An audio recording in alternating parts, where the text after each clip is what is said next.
tous, et me revoilà pour un nouvel épisode de Opus 2.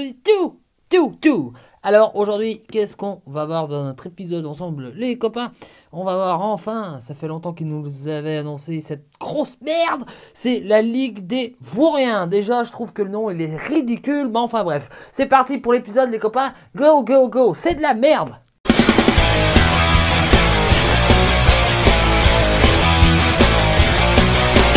Alors, la Ligue des Vauriens, c'est quoi? Donc, c'est sous forme, en fait, d'événements du mois. Donc, comme d'habitude, hein, vous savez bien. Donc, vous avez la rare, l'épique et la légendaire. Et puis, vous avez aussi des récompenses. Mais il y a un truc quand même que je trouve quand même abusé, c'est que c'est quand même des enfoirés. Parce que il y a moins de tableaux. Donc là, il y en a 10. Avant, il y en avait 15, tu vois, dans les autres événements. Ils sont pas vraiment foulés du cul, hein. Donc, ça, c'est mon ressenti personnel. Voilà. En plus, bon, par contre, il y a des récompenses. Moi, je vous encourage à les finir, tout ça, parce que on a quand même des emblèmes et c'est quand même très très important pour votre évolution personnelle, les emblèmes. Aussi, si on réussit à terminer ça, en fait, bah, vous allez pouvoir aussi récupérer des petits jetons pour faire des invocations. Donc ça peut être intéressant. Alors, qu'est-ce que je voulais vous dire aussi là-dessus? Donc, comme dans chaque événement, il y a une couleur que vous n'allez pas pouvoir mettre parce qu'en fait, elle va vous riposter à chaque fois. Donc, ici, en l'occurrence, c'est le violet. Donc, en fait, moi, j'y vais. Enfin, moi, j'ai fini l'événement en full jaune. Donc, après, hein, si vous n'avez pas de puzzle, hein, c'est comme tout. Quand il n'y a pas de puzzle, il n'y a pas de puzzle. Hein, donc, voilà. Donc, moi, je vous conseille quand même de le faire si vous voulez être en fait classé là-dedans.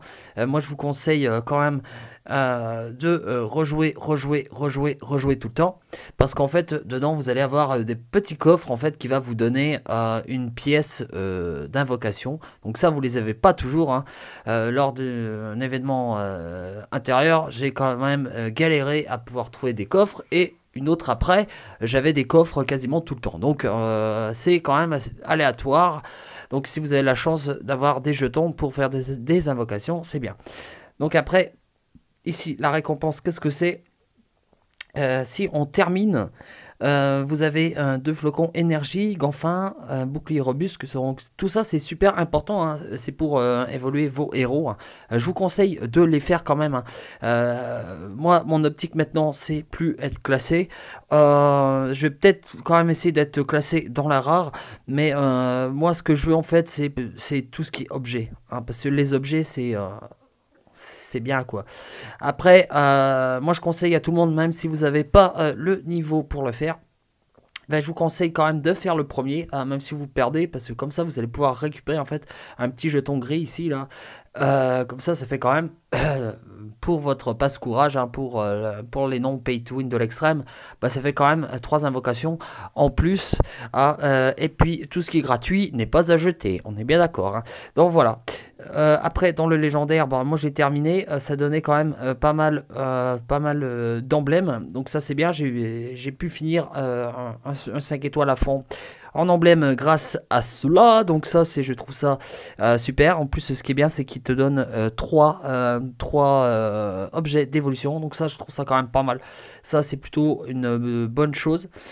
Par contre, c'est comme je vous ai dit juste avant, dans les autres, hein, et j'ai vérifié, hein, par exemple Alice et tout ça, il y avait 15 tableaux, donc là il y en a que 10, je trouve ça quand même naze. Je trouve ça quand même naze. Parce que voilà quoi. Moi je suis quand même un peu déçu de ça. Parce que sur les forums et tout ça, ils nous le vendaient comme un truc de malade. Moi je pensais pas que ça aurait été sous forme d'événements comme cela.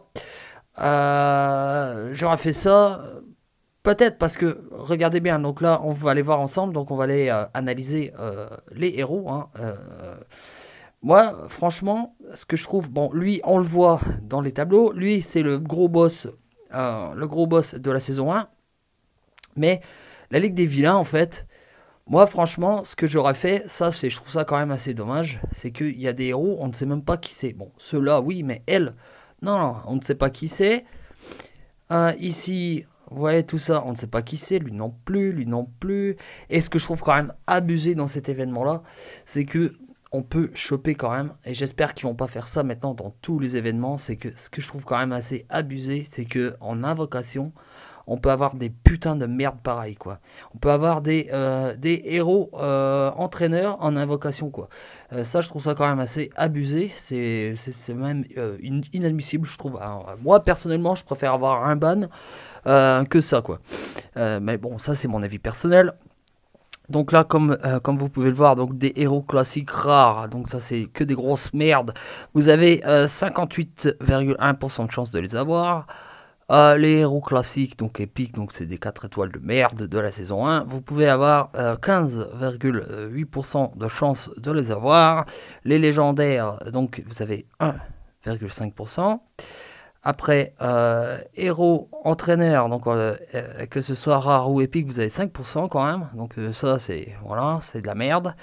Après, les héros rares d'événements, vous avez 7,9%. Voilà. Épique de l'événement 5,7. Et puis les légendaires d'événements, genre 1%. Non, mais sans déconner.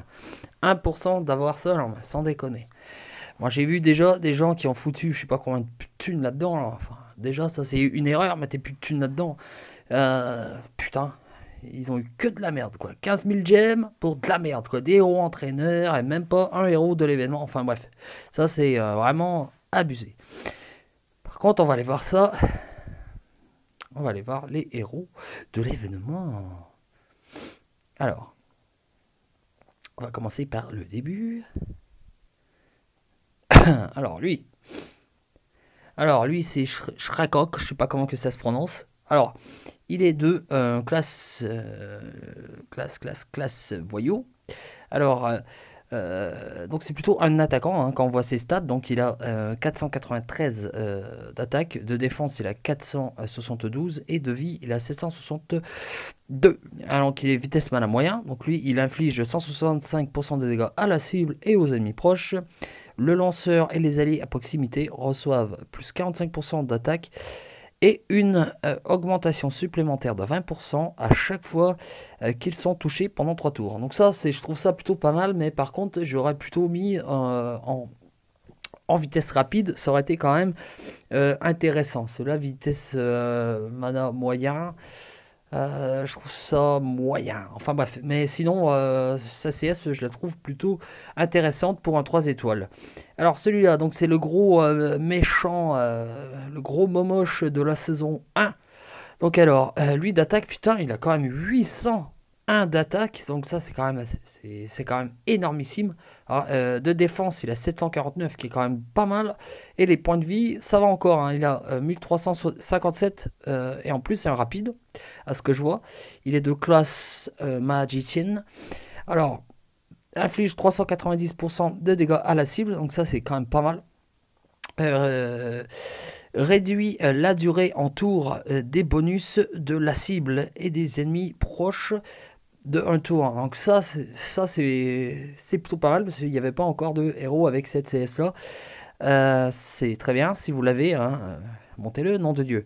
La cible et les ennemis proches sont affectés par du poison en plus, hein. Un corrosif, hein, voilà, pendant 3 tours, qui inflige 64% de dégâts et réduit la génération mana des ennemis. Donc ça c'est plutôt pas mal, hein. Si vous l'avez, si vous êtes dans les 1%, hein, montez-le parce que franchement il est quand même plutôt intéressant celui-là. Alors celle-là, niveau design, franchement elle est super jolie. Alors, elle est de classe ecclésiastique. D'attaque, elle est à 774, qui est plutôt pas mal. En défense aussi, c'est plutôt pas mal à 760. Et les points de vie aussi, c'est plutôt pas mal à 1369. En plus, c'est une rapide. Alors, elle restaure 24% de santé de tous les alliés. Donc, une soigneur, c'est toujours bien, hein. Donc, si vous l'avez, hein, pareil, montez-la. Une soigneur, c'est toujours pas mal. Par contre, 24%, je trouve ça un peu ridicule comparé à d'autres héros. Surtout que c'est un héros événement, hein. Prenons par exemple un 4 étoiles de la saison 1, Rigard. il augmente de 42%. Donc c'est quand même plus. Enfin bref. Tous les alliés récupèrent une quantité modérée de mana sur 3 tours. D'accord. Purifie les effets. Oh, en fait, c'est quasiment. Enfin, moi personnellement, celle-là, je la trouve pas très intéressante. Je vais vous expliquer pourquoi. Parce qu'en fait, il y a que tous les alliés récupèrent une quantité modérée de mana sur 3 tours. Ok, ça, Rigard le fait pas. Mais par contre, il purifie aussi. Donc, voilà quoi. Je veux dire. Je vais peut-être pas dépenser 6 onguents mystérieux pour elle. Donc, et en plus, pour moi me soigner, enfin bref, ça c'est mon avis personnel. Elle n'est pas si intéressante que ça au final, celle-là. Donc, alors lui, 4 étoiles. Alors, une golf. Alors lent, déjà là, moi je vois ça, voilà. Donc lui c'est un combattant. Alors d'attaque il a 633 et de défense il a 684 et point de vie 1268. Donc il est lent ce con. Alors inflige 185% de dégâts à la cible et aux ennemis proches. Réduit la durée des tours des bonus de la cible et des ennemis proches de un tour. Bon, c'est un peu comme le gros momoche, hein.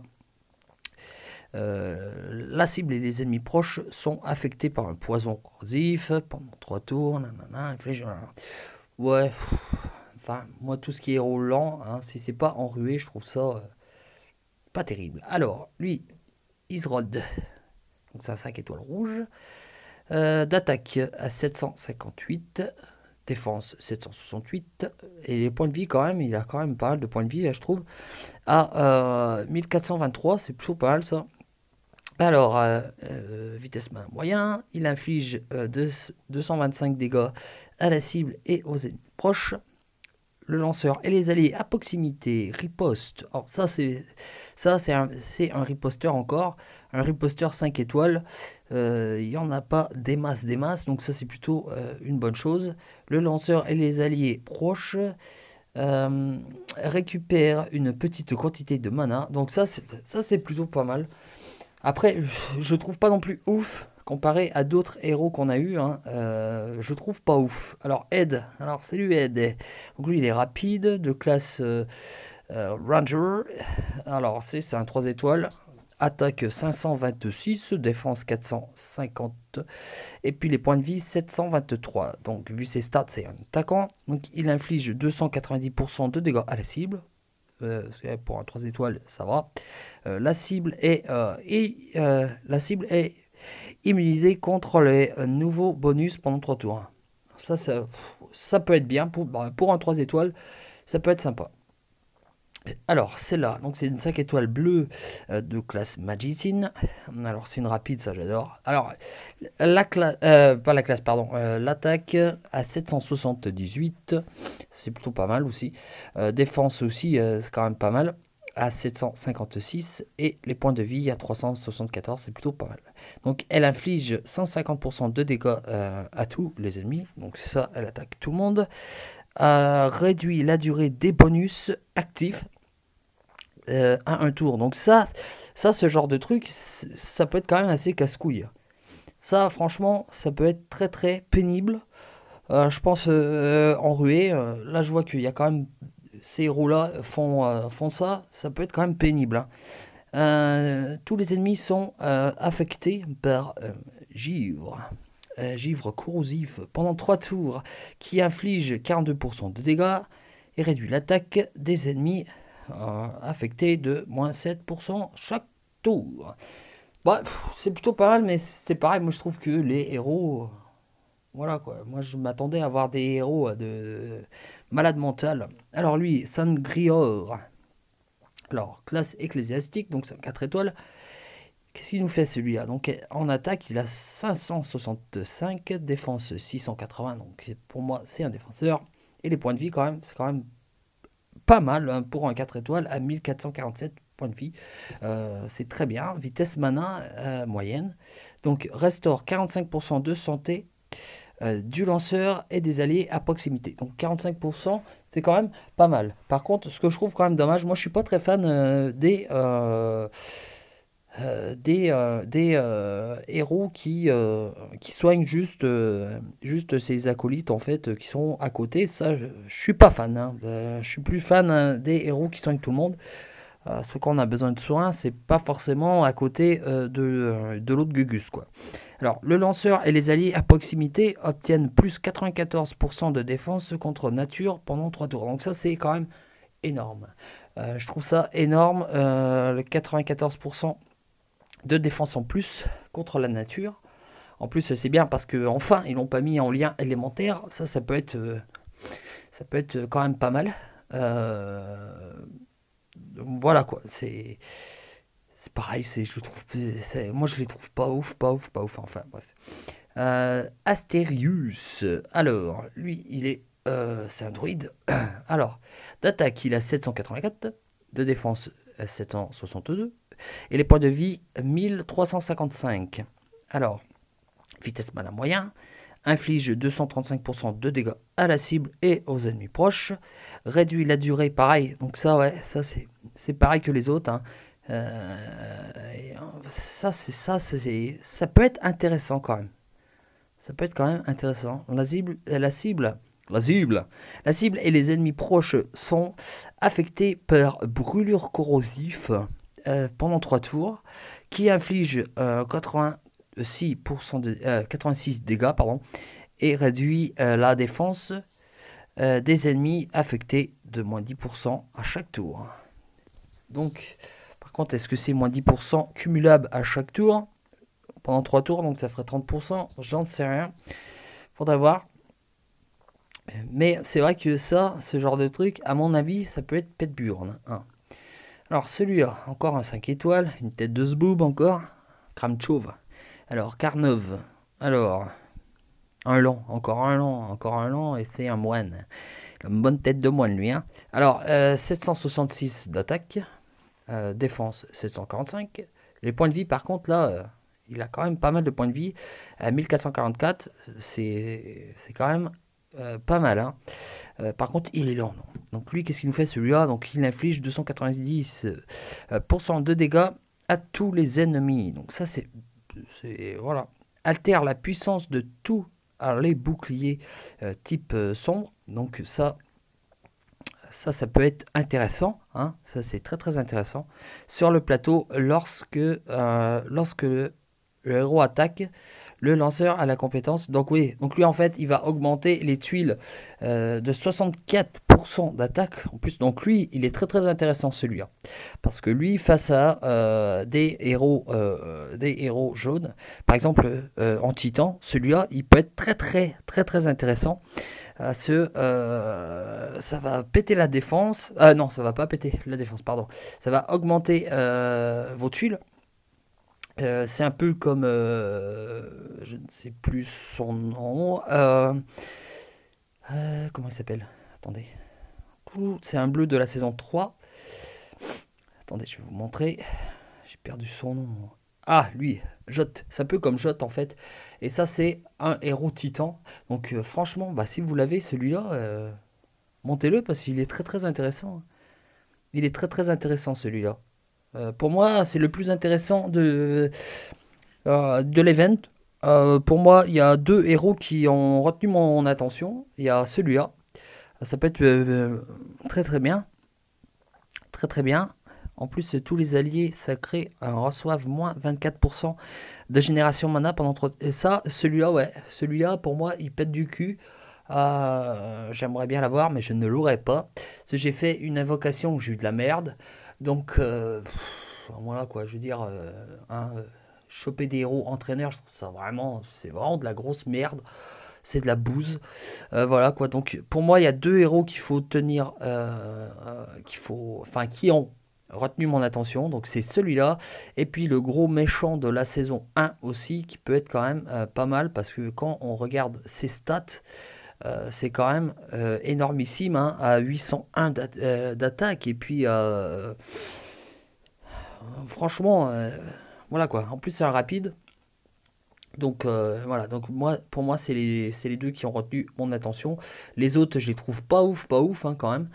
Donc, voilà. Donc comme dans tous les événements, hein, il y a les concepteurs qui nous ont offert un petit cadeau, bien généreux bien sûr. Ouais, enfin bref, généreux mon cul. Voilà. C'est de la merde, c'est de la merde. Ça c'est mon point de vue, hein. Donc on a 3 jours pour le faire. Voilà. Je suis très déçu par cet événement-là, personnellement. Je ne sais pas ce que vous en pensez, vous.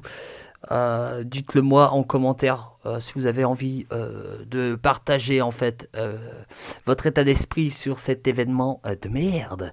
Donc voilà, moi je suis déçu. Je pensais qu'ils allaient faire un truc, hein, des vauriens. Moi, ce que j'aurais plutôt fait en fait, c'est vu que c'est les méchants du jeu, ben, j'aurais mis en fait tous les héros des événements. Ça aurait été quand même pas mal. Ça aurait été bien, hein, là, je vois tout de suite qu'il y en a qui disent oui, il y a la taverne des légendes. Oh, c'est pas la taverne des légendes, puisque dans la taverne des légendes, c'est que les héros du mois passé qu'on peut récupérer. Tandis que là, ce qui aurait été bien, c'est que vu que c'est les vilains, bah, mettre tous les gros méchants momoches de tous les événements, même pourquoi pas le Père Noël et puis tout ce qui est genre Rana par exemple. Rana, c'est l'événement du sable, l'événement saisonnier d'été. Ça aurait été plutôt mieux que cette grosse merde en fait avec des nouveaux héros qu'on ne sait d'où ils sortent quoi. C'est quand même décevant. J'aurais même mis en fait là-dedans Ursuna, Atomos par exemple, des gros momoches de la saison 2. euh, Tandis que là, en fait, ils nous ont mis, ouais, le gros boss de la saison 1, ouais, je veux bien, mais les autres, on les connaît pas, quoi. Donc c'est quand même dommage. Donc voilà mon ressenti. Donc j'espère que mon épisode vous aura plu et je reviens bientôt pour de nouvelles aventures. Donc je vous dis tout. Salut les amis, ciao.